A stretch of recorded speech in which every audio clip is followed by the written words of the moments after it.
Good morning everyone, I am Jamila Bantuas. My topic is about the training process. Sa training process ay meron tayong mga proseso kung paano isagawa ang isang training. Number 1 is Training Needs Assessment or TNA. Sa Training Needs Assessment ay kailangan mong malaman kung ano yung mga kailangan ng mga tao na sasali sa training. Ano ba ang gaps nila sa kanilang knowledge, skills, or abilities? Ano ang kailangan nilang matutunan para mas mahusay ang kanilang performance? Halimbawa, kung ang training ay para sa mga sales representatives, kailangan mong malaman kung ano yung mga challenges nila sa pagbebenta at kung ano yung mga kailangan nilang matutunan para mas maging effective. So, we have 4 main steps of conducting a training needs assessment. Number 1 is identify specific problem areas in the organization. So, ibig sabihin nito, hahanapin mo kung saan ba ang mga areas na kailangan ng improvement. Ano nga ba yung mga specific challenges na kinakaharap ng isang organisasyon? In other words, hahanapin mo yung exact issues ng organisasyon. Number 2 is obtain management support.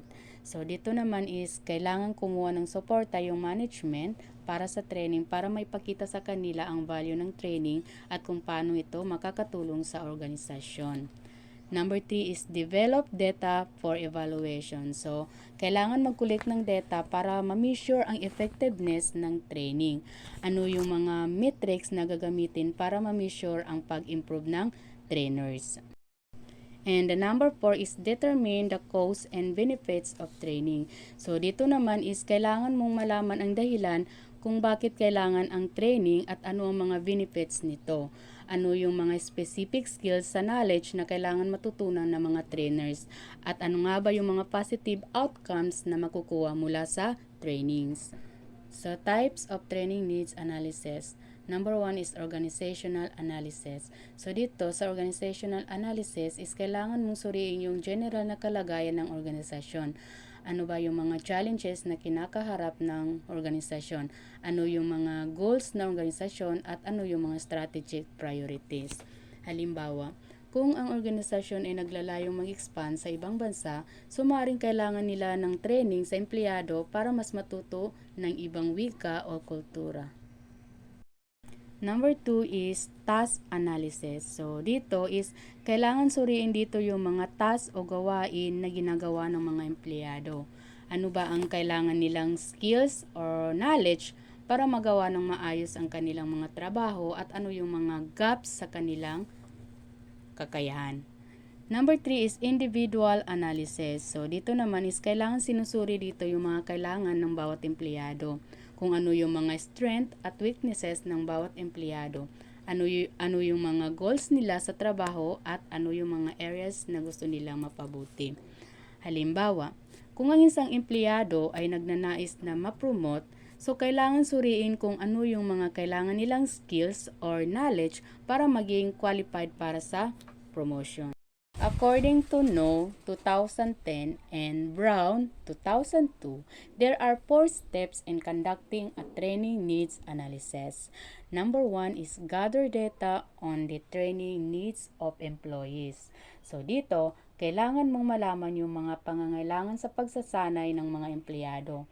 Ano ba yung mga kulang sa kanilang kaalaman o knowledge, skills and ability, at ano yung mga gusto nilang matutunan para mas mahusay ang kanilang trabaho. So there are several methods of gathering needs data. First is survey or questionnaire. Sa survey or questionnaire ay gagawa ka ng set na mga tanong para malaman ang mga opinion, saloobin o preferences ng isang grupo. Halimbawa, yung pagtatanong sa mga estudyante kung ano yung mga gusto nilang subject sa school. Next is interview. Sa interview naman is ito yung diretsahan kang magtatanong sa isang tao para mas malaman ang kanilang saloobin, karanasan o experience. Halimbawa nito ay yung pakikipag-usap sa isang eksperto para malaman ang kanilang insight. Next is performance appraisal. Performance appraisal is parang pag-check yan ng progress ng isang tao sa trabaho. So, susuriin dito yung kanilang performance, strength and weaknesses, and areas for improvement. Halimbawa ay yung pagsusuri ng manager sa isang empleyado sa loob ng isang taon. So next is observation. So sa observation naman, ito yung hahanapin mo yung clues tungkol sa isang tao, grupo o sitwasyon. Halimbawa nito ay yung panunood ng mga estudyante sa classroom para makita kung paano sila matuto. Next is test. So dito, aalamin mo kung ano yung kaalaman, kakayahan or skills ng isang tao. Dito sa test ay pwede itong gawing oral, written or practical. Halimbawa, yung pagbibigay ng pagsusulit sa mga estudyante para malaman kung naiintindihan ba nila ang kanilang lesson. Next is assessment center. So ito yung ginagamit sa iba't ibang mga activities o assessment para makita kung ang isang tao ba ay angkop sa isang posisyon. Next is focus group. So ito yung parang interview siya pero mas group discussion naman yung style. May moderator na nag-guide sa usapan para mas makakuha ng mga insight ng grupo. Next is document reviews. So ito naman yung pagbabasa at pagsusuri ng mga dokumento para makuha yung mga importanteng insight or pattern. Next is advisory committees. Ito naman yung grupo ng mga eksperto na nagbibigay ng payo or guidance sa isang tao, organisasyon or proyekto. Second step in conducting a training needs analysis is determine what needs can be met by training and development. So, i-check dito yung mga gather data para malaman kung ano yung mga pangailangan ng isang training and development programs. Number 3 is propose solution. So, kapag nakita na dito yung mga pangailangan ng isang training, so gagawa ka na naman ng solution that address those needs. And number 4 is develop a training proposal. This meant to create a plan. So, gagawa ka ng plan or outline for a training program. Second process of training or training process is formulation of training objectives. So, dito ay kailangan malinaw ang mga layunin ng isang training kung ano ba ang gusto nilang matutunan ng empleyado at kung ano yung mga kasanayan o kaalaman na gusto nilang makuha. So, we have 3 types of learning objectives. Number 1 is knowledge objectives. Ang layunin nito ay para ma-improve yung mga kaalaman ng trainers. Gusto mo silang matuto ng mga bagong facts, concept, principles, at theories. Number 2 is attitude objectives. Ang layunin naman nito ay mabago yung saloobin ng mga trainers. Gusto mong ma-develop ang kanilang positive feelings, beliefs, or values. And the last one is skills objectives. Ang layunin naman nito ay mapaunlad ang mga practical skills, abilities at conferences ng mga trainees. Gusto mong matuto silang gumawa ng mga bagay-bagay. 3 parts of learning objectives. We have behavior, condition, and criteria. And the last process or training process is designing of training programs.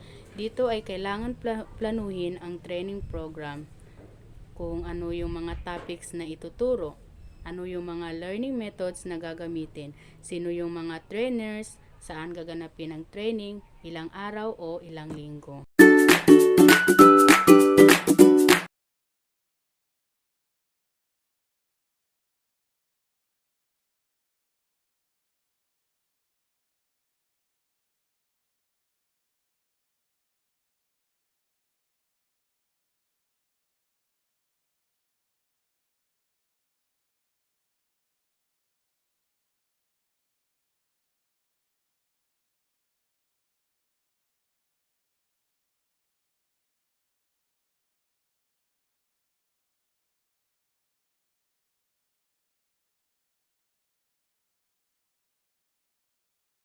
Second process of training or training process is formulation of training objectives.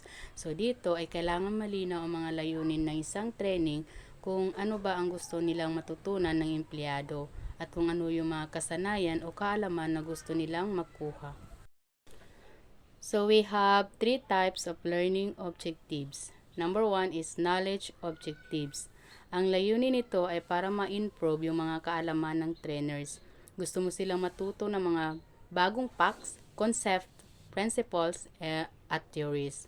Number 2 is attitude objectives. Ang layunin naman nito ay mabago yung saloobin ng mga trainers. Gusto mong ma-develop ang kanilang positive feelings, beliefs, or values. And the last one is skills objectives.